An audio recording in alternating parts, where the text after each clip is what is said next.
Assalamualaikum warahmatullahi wabarakatuh. Perkenalkan, nama saya Amel Delvianti Polapa dengan NIM 151423209. Saya dari kelas 4F PGSD Fakultas Ilmu Pendidikan Universitas Negeri Gorontalo. Di sini saya akan memenuhi salah satu tugas mata kuliah pembelajaran kelas rangkap yang diampu oleh Ibu Siti Rahmatia Adam, MPD. Jadi dalam video kali ini kita akan membahas tentang perbandingan antara konsep ideal pembelajaran kelas rangkap berdasarkan teori dengan kondisi yang ada di lapangan. Pembelajaran kelas rangkap merupakan solusi untuk mengatasi keterbatasan jumlah guru, ruang kelas, dan sumber daya pendidikan, terutama di daerah terpencil. Dalam teori PKR, dirancang agar siswa dari berbagai tingkatan kelas dapat belajar bersama dengan strategi yang efektif seperti combined grades, continuous progress, dan multi-target grouping. Namun, implementasi di lapangan masih menghadapi berbagai kendala. Banyak sekolah mengalami keterbatasan fasilitas, kurangnya fasilitas bagi guru, serta kesulitan dalam mengadaptasi strategi pembelajaran untuk siswa dengan tingkat kemampuan yang berbeda. Di berbagai daerah, PKR hanya dijalankan sebagai solusi darurat tanpa perencanaan yang matang sehingga hasil pembelajarannya kurang optimal. Meski demikian, ada juga sekolah yang berhasil menerapkan PKR dengan baik berkat perencanaan yang tepat, fasilitas yang mendukung, serta inovasi dalam strategi pembelajaran. Oleh karena itu, diperlukan kajian lebih lanjut untuk membandingkan konsep ideal PKR dalam teori dengan realitas yang terjadi di lapangan, guna menemukan solusi terbaik agar sistem ini dapat diterapkan secara lebih efektif. Jadi, sebelum kita membandingkan antara potret ideal pembelajaran kelas rangkap dalam teori dengan keadaan lapangan, kita perlu mengetahui apa itu pembelajaran kelas rangkap dan bagaimana pelaksanaannya di lapangan.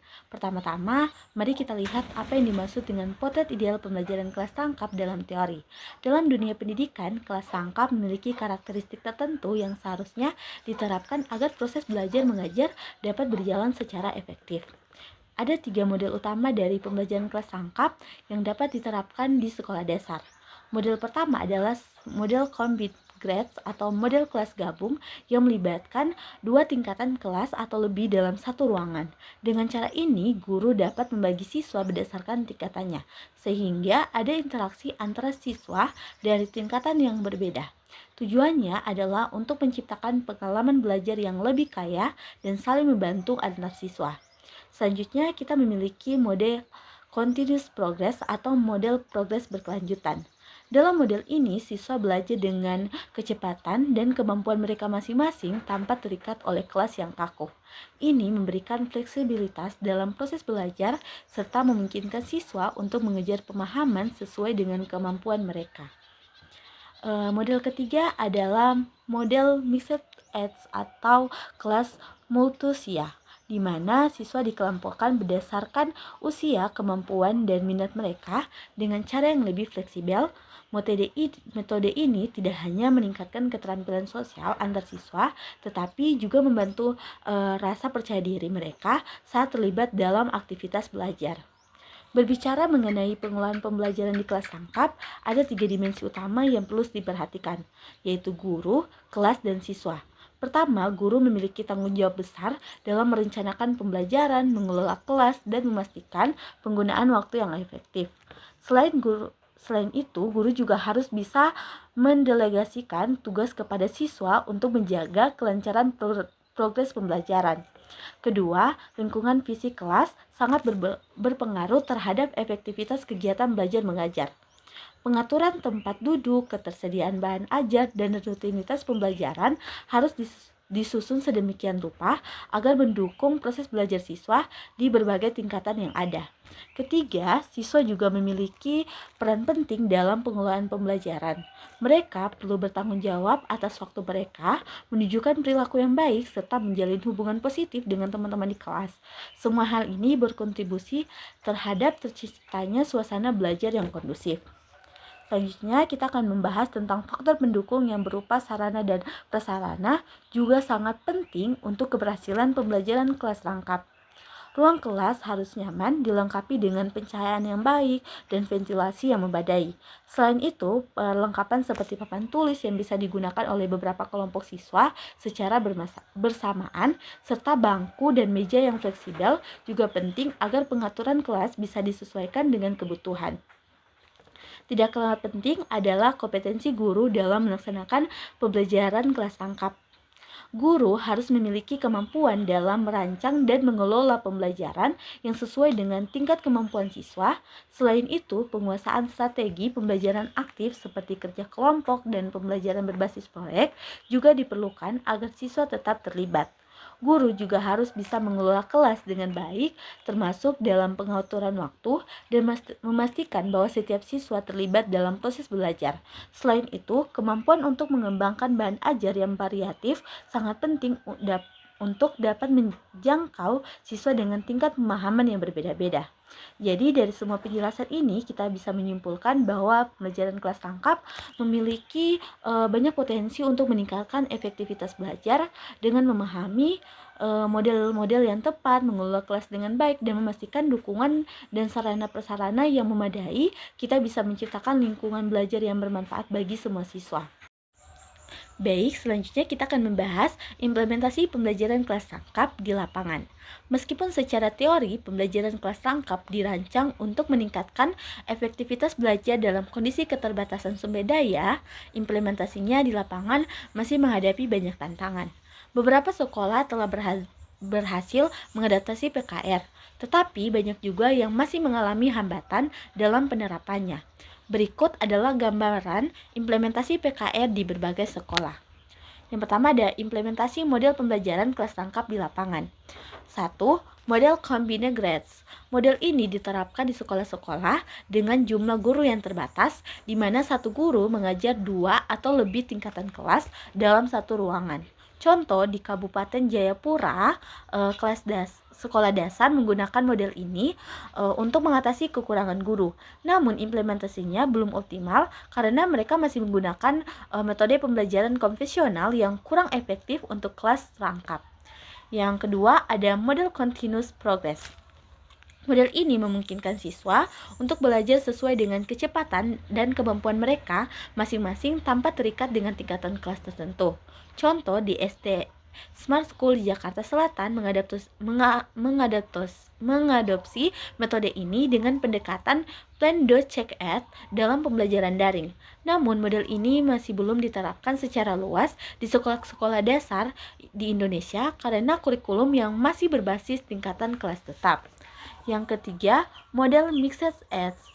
Siswa dikelompokkan berdasarkan usia, kemampuan, atau minat bukan berdasarkan kelas formal untuk menciptakan lingkungan belajar yang lebih inklusif. Contoh di SD Merdeka Student School di Malang telah menerapkan model ini sejak PAUD hingga SD, memungkinkan siswa dari berbagai usia untuk belajar bersama dan berkolaborasi. Namun penerapan model ini masih terbatas di sekolah-sekolah negeri karena struktur kelas yang sudah baku. Selanjutnya kita membahas implementasi pengelolaan pembelajaran kelas tangkap di lapangan. Menurut Adam 2022, pengelolaan kelas tangkap mencakup 3 dimensi. Yang pertama ada guru, kelas, dan siswa. Namun dalam praktiknya setiap dimensi menghadapi tantangan tersendiri. Yang pertama ada dimensi guru. Guru harus mengelola beberapa tingkatan kelas dalam waktu bersamaan, tetapi seringkali tidak memiliki pelatihan khusus untuk PKR. Contoh, di SDN 1 Kaur, keterbatasan ruang kelas dan jumlah siswa terlalu banyak membuat guru kesulitan menerapkan strategi pembelajaran yang efektif. Yang kedua, dimensi kelas. Pengelolaan kelas menjadi lebih kompleks karena ruang kelas tidak selalu fleksibel dan keterbatasan bahan ajar.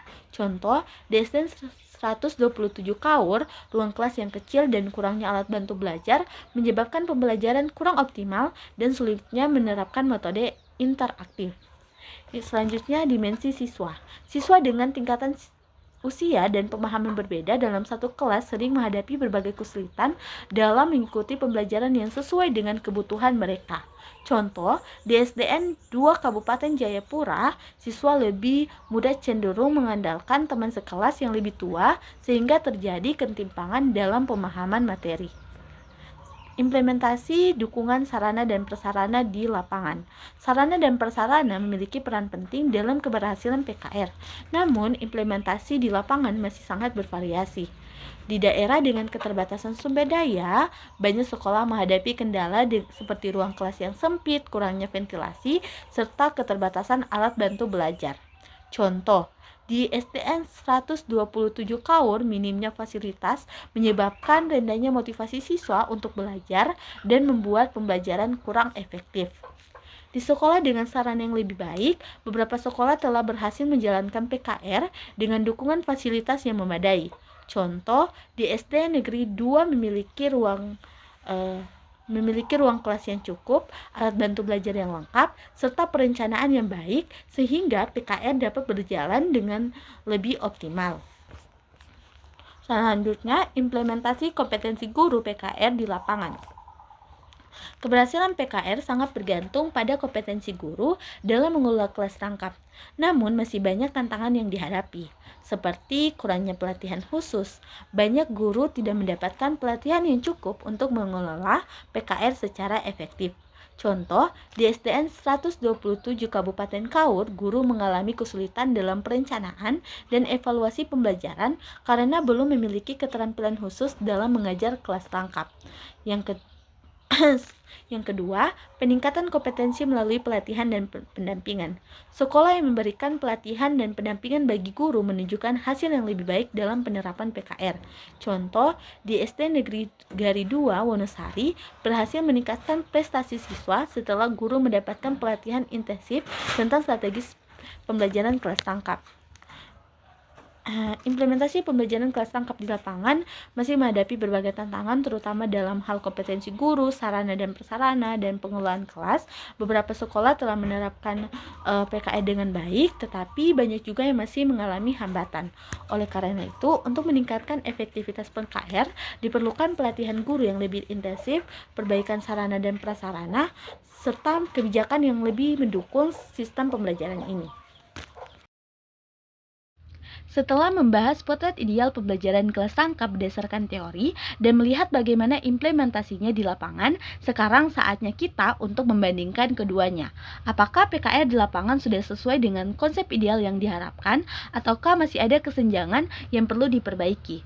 Mari kita lihat lebih dalam bagaimana teori dan praktik PKR berjalan serta tantangan yang dihadapi dalam penerapannya.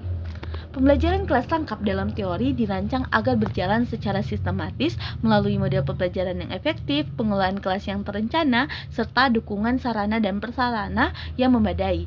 Namun, praktik di lapangan menunjukkan adanya kesenjangan antara konsep ideal dan realistis yang dihadapi di berbagai sekolah.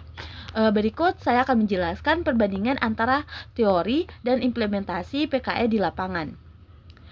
Yang pertama ada perbandingan model pembelajaran. Dalam teori, model combined grades memungkinkan siswa dari berbagai tingkatan kelas belajar bersama dalam satu ruangan dengan pengelompokan yang sesuai. Model ini seharusnya membantu siswa berinteraksi lintas tingkat dan meningkatkan pengalaman belajar mereka. Namun di lapangan seperti di SD Kabupaten Jayapura, model ini diterapkan sebagai solusi atas kekurangan guru, tetapi belum optimal. Strategi pembelajaran yang masih digunakan masih kurang efektif, sehingga siswa belum mendapatkan manfaat yang maksimal dari sistem ini. Sementara itu, model continuous progress dalam teori memberikan kesempatan bagi siswa untuk belajar sesuai dengan kecepatan dan kemampuan mereka tanpa batasan tingkatan kelas yang kaku. Model ini diterapkan di sekolah dasar Smart School di Jakarta Selatan dalam bentuk pembelajaran daring dengan siklus Plan, Do, Check, Act. Namun di sekolah-sekolah lain, model ini masih sulit diimplementasikan karena kurikulum yang masih berbasis tingkatan kelas tetap.